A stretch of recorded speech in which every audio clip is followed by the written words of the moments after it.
Okay. So,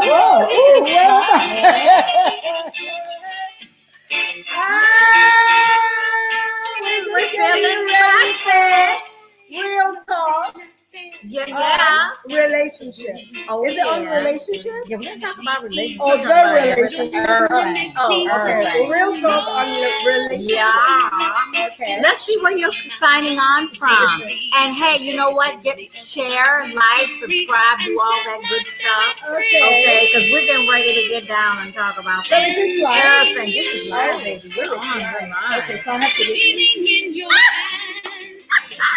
All right, that was because it's live. Okay. So, oh, well, We're waiting for people to load on.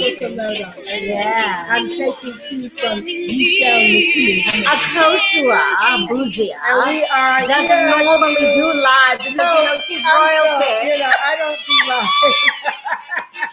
I like a good edit. Yeah, you like a good edit. There's no edit. Yeah, there's no edit. There's no edit. And I can see there's no stocking over the screen. No. I like a stocking. You know, the old days they had stockings. Yeah. They're so sheeny and glamorous. And then they had strings too. You know, those were those big floodlights on the side that just wiped your face clean. No. I was doing this thing. She refused to come out until the strings were in place. Yeah, where's my stocking? I was like, oh my gosh, really? But she was gorgeous. I didn't know what the issue was. I'm waiting for my stocking. You're waiting for your stocking. I'm waiting for Do we have any like, filters? Nothing has filters. Well, I hope this is filtered. Okay, we've got Philadelphia coming on. We've got hello from Hawaii. Oh, I like Hawaii. I was in Hawaii. California. Hawaii. Fiji. Oh, Fiji. You see that? I love Hello, that. Hawaii. I did a movie called Tears of the Sun in Hawaii. I didn't know that. Yeah, with Bruce Willis. Bruce Willis. Oh, actually, that was a boy's movie. How was Bruce? He was very kind.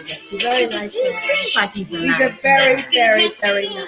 Okay, but you did something with Sean Connery. Now you know that was he was my friend. Anyway,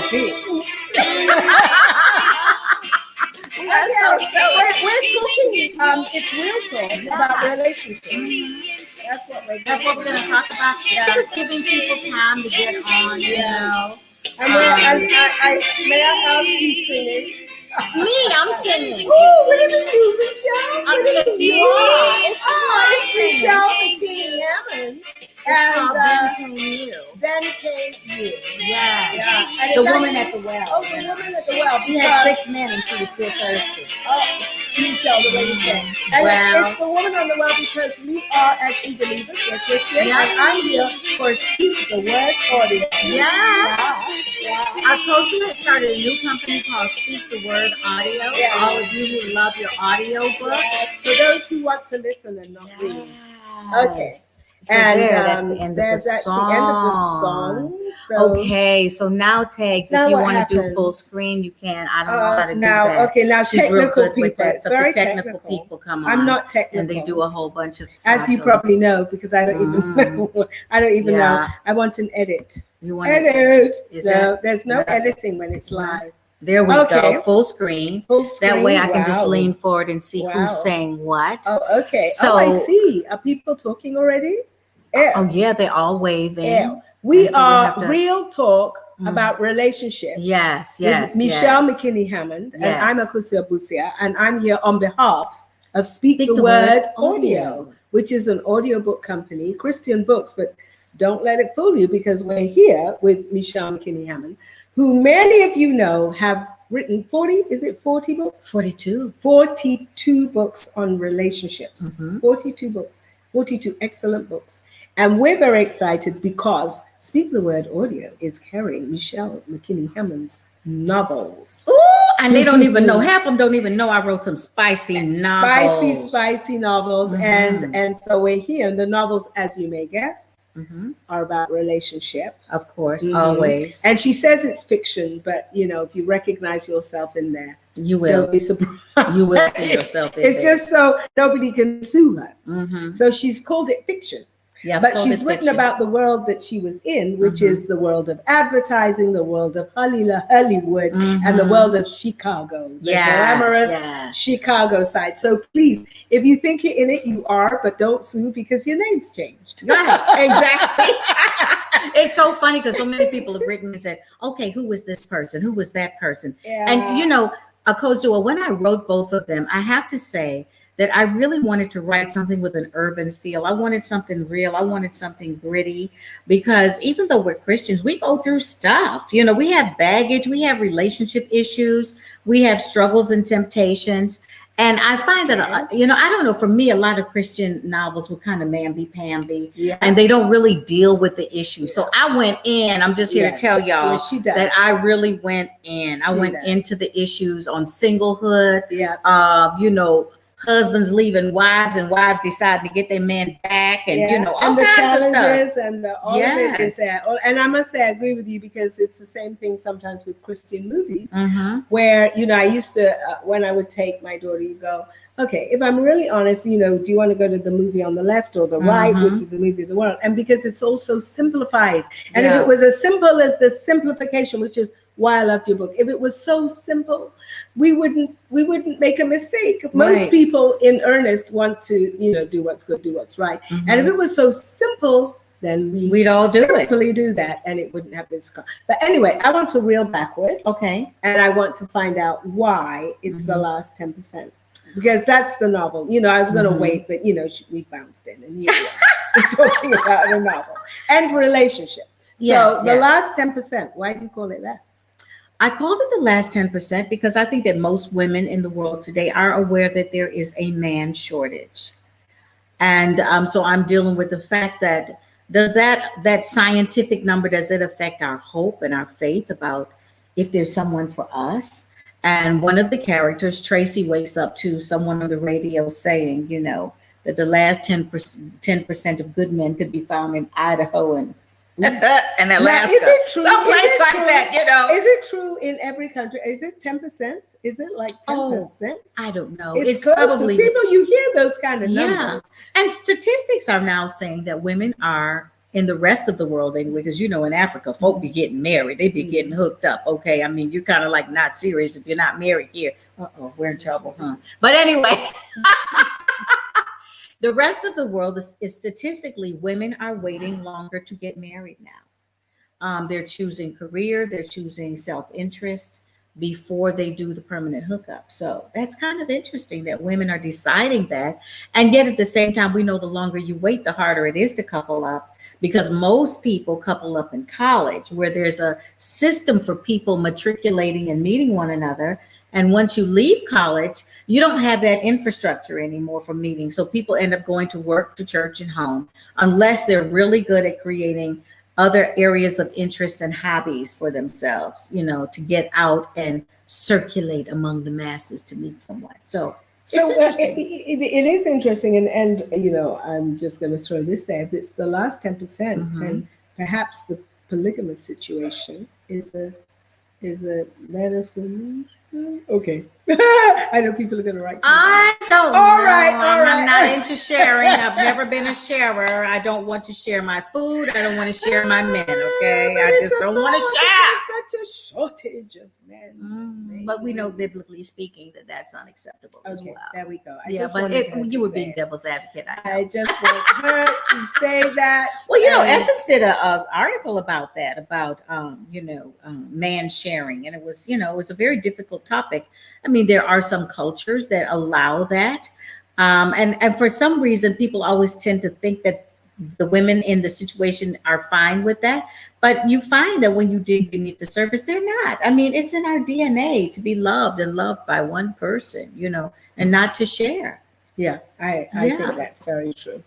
So, but I'm going to delve in the book a little bit. Okay. Or should I delve in you? Which do you prefer? Whatever way you want to go, I'm following you. All right. That's my buddy. That's my sister. I love so, because I'm sure people are going to want to have questions for Michelle McKinney-Hammond. Yes. But no, Michelle, all jokes aside, you do tend to write a lot, about relationships. Is that because it's your interest, because it's a need, because it's what do you think, what started you first on this journey of writing? Because you do write great insights. What led you there? I think what led me there was my own need to solve some problems. And through it, I found the solutions that became the way that I healed myself. And it seemed to strike a nerve with other people, because I remember when my first book came out, What to Do Until Love Finds You, it sold out of 12,000 copies in 3 weeks. That would have been a New York bestseller then. We weren't as conscious of what makes a bestseller at the time, but it was a New York bestseller because it sold out in 3 weeks, 12,000 copies. You know, the average book sells 200 copies a year. Did you know that? No, I did not know that. Yes. So I was quite the phenomenon. I did not know that. I was an African-American writer in CBA, which was the Christian Booksellers Association. There were not a lot of us.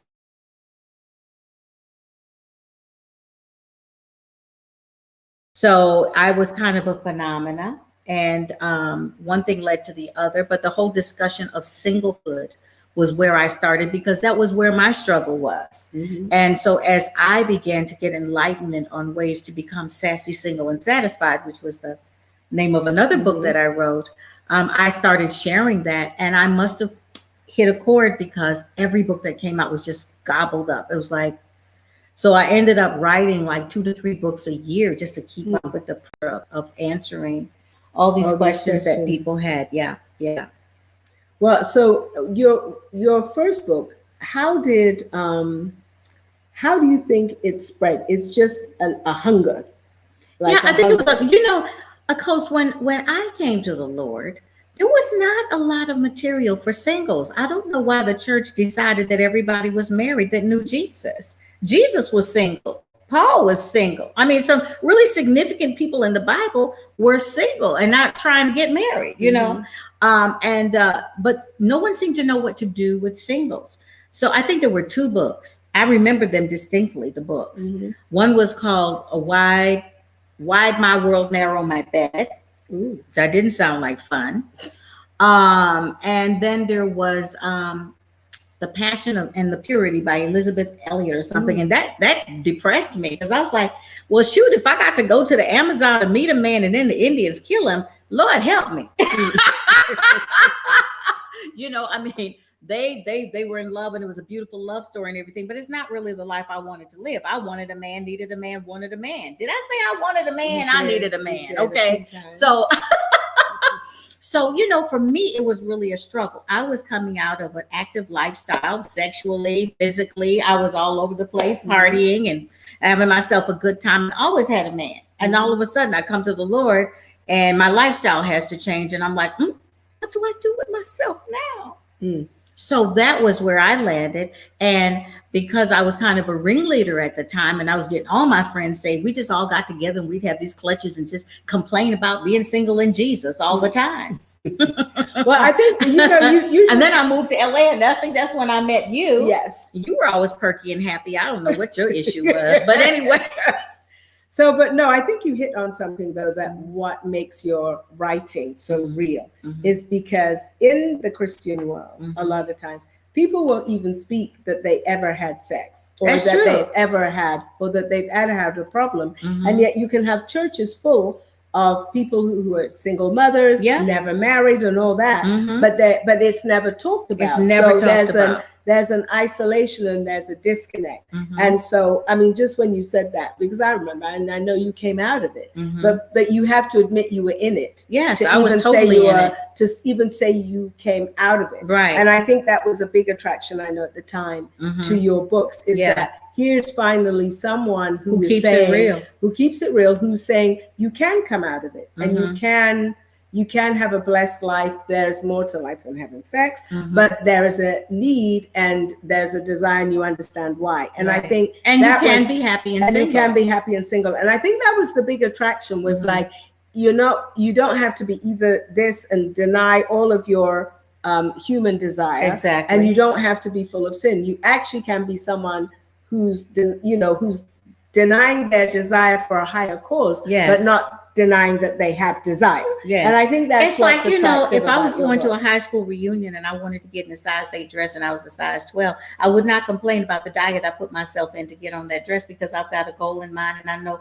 a way that I want to look. And I think that when we talk about relationships, we don't even know what we're looking for half of the time. You know, I was teasing Tega the other day because I sent her to look for something, but she didn't know what she was looking for, so she couldn't find it. Right. Oh, Right. that'll preach now, won't Yes, it? that will really You know, preach. whereas I knew what I wanted, I knew what I was looking for, and I immediately found it. And I think that most of us who are saying that we want to get married and we want to mate, we actually don't know what we're looking for, and that's part of the reason we can't find it. Mm-hmm. You know, we don't know what love looks like, really. We don't know what love is not. We don't know what the protocol for love is. We're not whole ourselves. We don't like us. So how is somebody else supposed to like? There are so many dimensions of things that we have to solve to be in the position for love to really happen. And then, you know, there's timing and there's purpose. There's other elements for why we're single, but there aren't just single people in the book. Right. No, the book has that. In fact, you actually detail really nicely a couple of the married women and take them through some of the issues. There's a I'm trying to be careful when I speak, because there's a part you don't one. want to give stuff away. Well, and also because there's a part one, which is the 10%. And there's also part 2. There's a sequel. And I listened to both. And I listened to both quickly. Which one did you like? Both of them.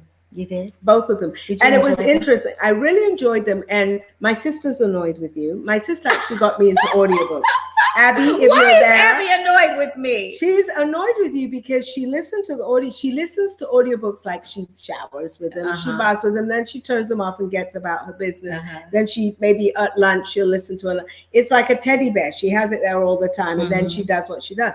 And she called me very annoyed because she couldn't turn you off, and that's the purpose of why she listens to them. She listens to them just to bath and dress, and then turn it off and come back. But she listened and listened, and then she said, No. This is not fair. And I said, good luck, because I listened to almost in one day. So she did the same thing and then called me and asked for the sequel. And I said, we're not putting it up until August. So Abby, we're almost there. We told her that in August we would put up the next one. All right. But we're almost there. My birthday month, you know, by the way. her birthday month. Just a little bit so of a for hint. those of you that get the 10% really fast, because you will get the sequel really fast, unlike my sister who had to wait a month or two, you know.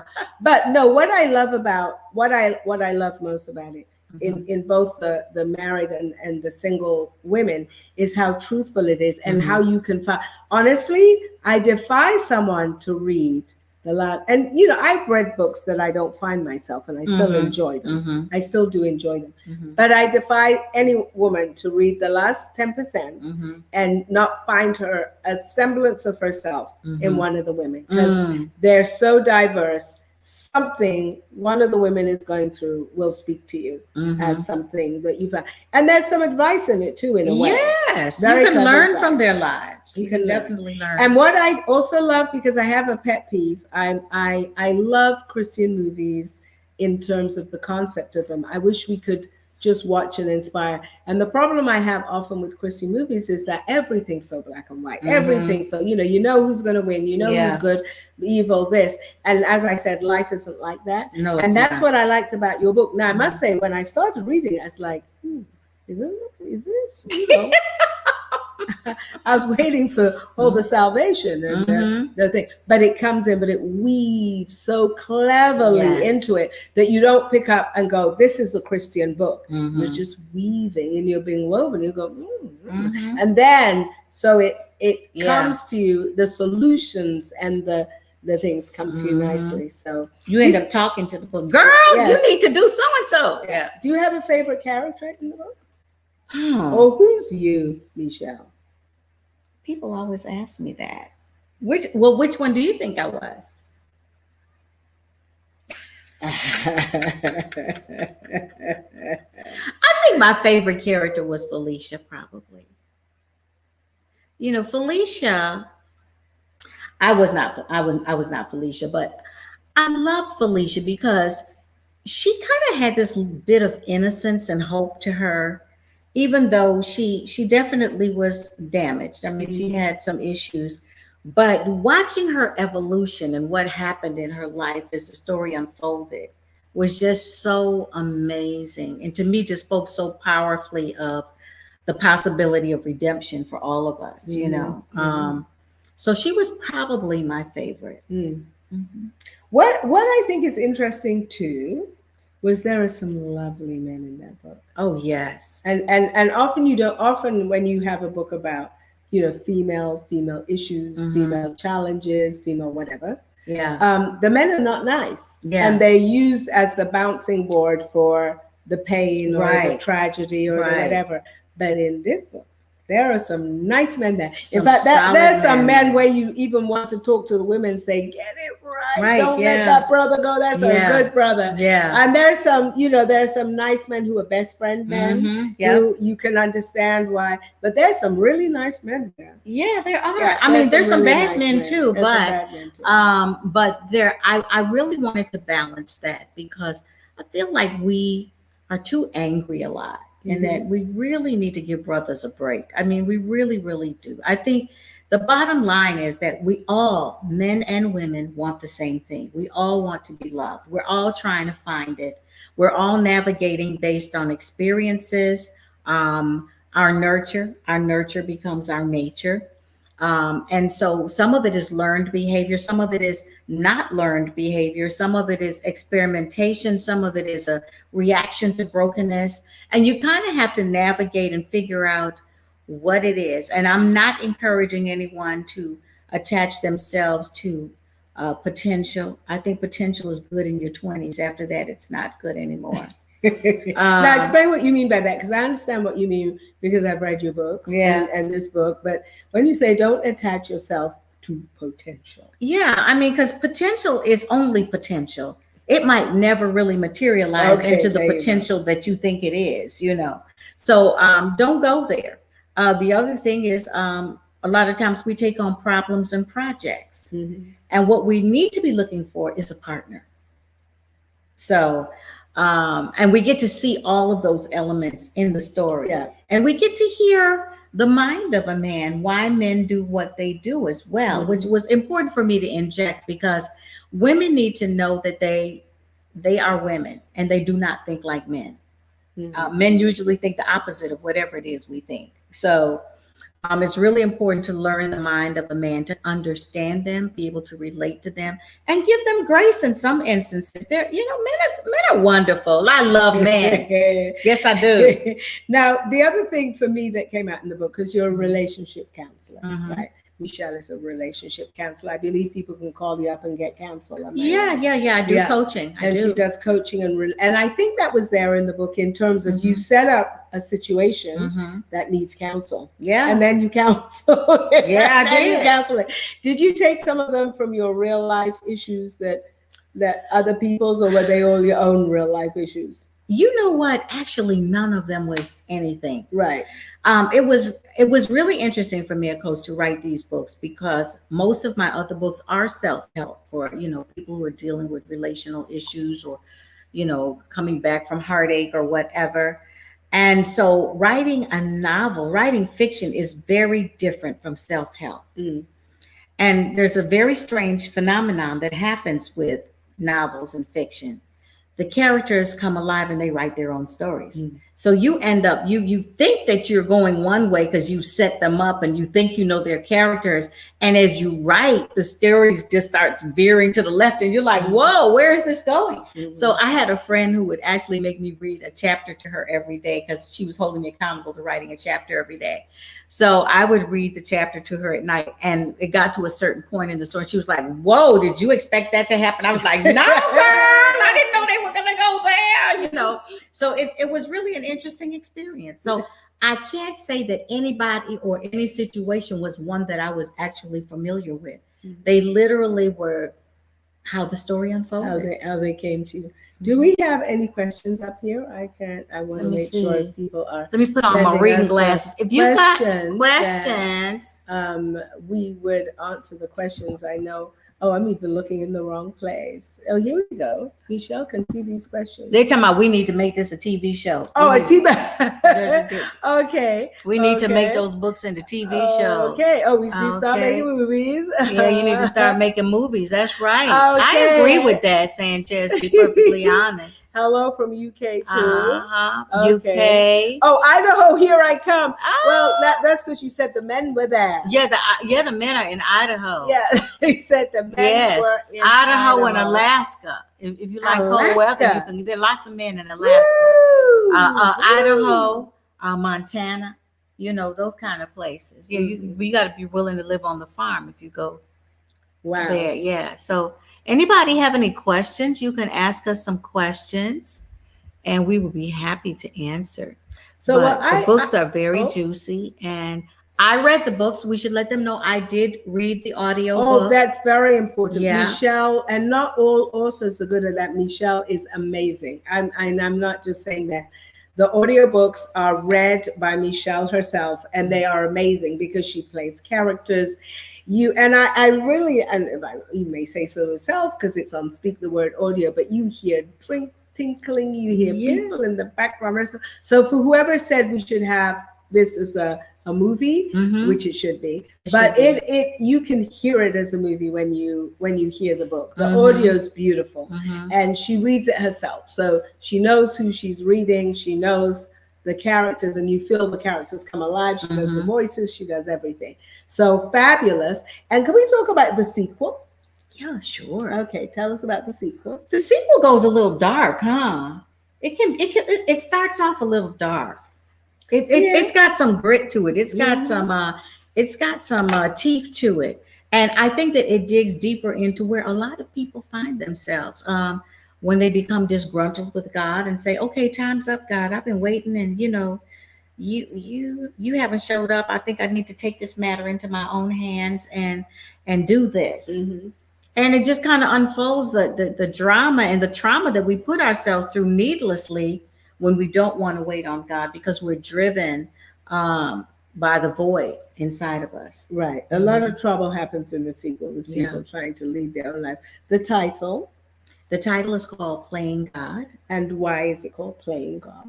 Because when you take your life out of the hands of God, you are playing God. You still won't be God, but so you can imagine play for what the people go through when they try to take. I'm sure there are people out there that have tried to take their lives into their own hands, and that's what the relationships get. But it's also fun because you see the same people come into the sequel. Yes. And I know that sounds funny because when it starts, I wasn't sure. I was like, okay, are these new? And then you start weaving them in. You get to find out what happened to them. To some that whatever happened to so and so. Yeah.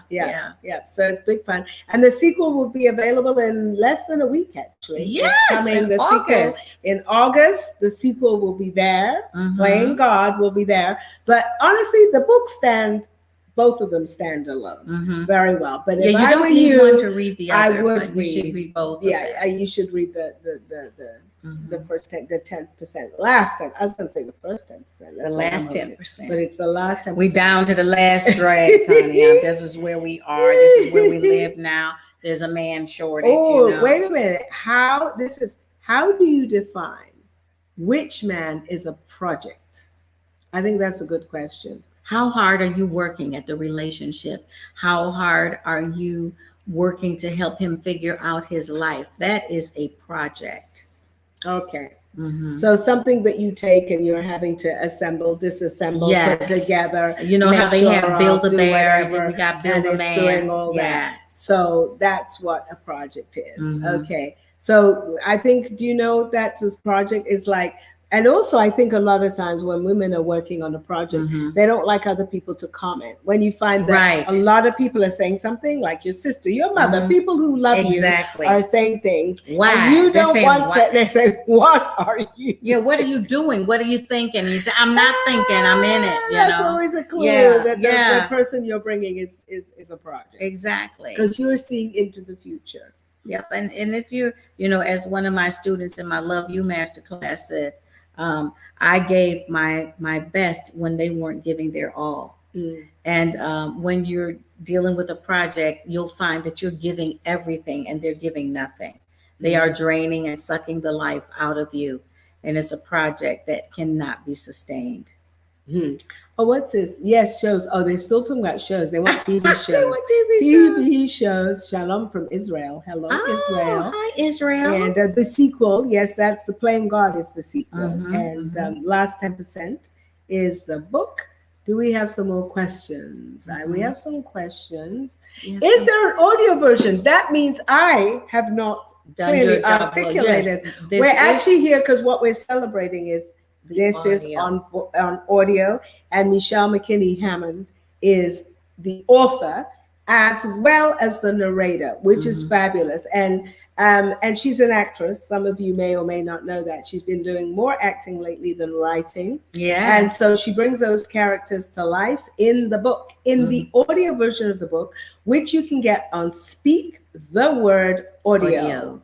Go and to that is Speak also the Word in Audio. it's also in your chat. It's been pinned, so you can click on the link and go there. So it is on paperback on Amazon, but we want you to get the audio. The audio and let hear it come Michelle. alive. It comes alive. You'll hear it. There's a little music. There's sound effects. So those of you that want a movie, start with the audio. You'll be tinkling with it. You know. So okay. Michelle. Okay. Do you plan on writing any more novels? Because we've had a lot of self-help, which actually the novel in a way. You can pick out some help from it. But do you plan on writing? I've got a list. I always have a list of other things I want to write. So it's really about the discipline of me sitting down to do it. So yeah, I might surprise you. Okay. So, and by the way, I have no idea of time. Okay. None. I have no idea when we're going to say bye-bye. None at all. Well, we've had a great time. We've had a great time. We've had such a great time because I think we are supposed to be saying bye now. Okay. But actually, you never say bye. You say until we meet again. So just to source off, I'm going to ask you one closing question. Okay. And this is Michelle McKinney Hammond. I'm AKOSUA BUSIA, and we are celebrating Speak the Word Audio has on our first ever novels. Do you know that? Yes. We are a Christian audiobook company, and we have a lot of wonderful books. And Michelle is our first novelist. It's our first novel. So, Michelle. Yes. Do you have that one man that if you had, like if you were, I mean, you're not, we're living forever and we're going to heaven, but do you have anyone that you would go back and scoop and say, okay, if I have to be on a desert island, it's with you? You don't have to name him, but do you have one? Yes, I do. You do? I do. You have a desert island man? I have a desert island man. Yeah? So, okay. Well, she might write about him in the next book. I'm not going to ask the name. I'm not going to ask the name. Anything you'd like to say about him? Why is he your desert island man? What? Because he's funny and he stimulates my creativity, and we have nonstop conversation. Always find something to talk about. And if you're going to be stuck on a desert island, you should be stuck with someone that you actually enjoy and want to talk to. Ooh. Yeah. I wonder how many men are thinking it's them. Anyway. You might be. Anyway, thank you. So I think you're going to get calls going, hi, Michelle, and see if, anyway. Yeah. Okay. I'm curious. Okay. I'm going to get off air really quick now. And you're going to be there and I'm going to be with Michelle. But, all you really need to know about her right now, for now, just go read listen to the last 10%. Trust me, you'll learn a lot about her. I think so. I've got my own theories about some of the things. And then when Playing God comes out, you'll learn even more. And meanwhile, we're going to say goodnight, and I'm going to find out who her desert island man is. See you later. See you later.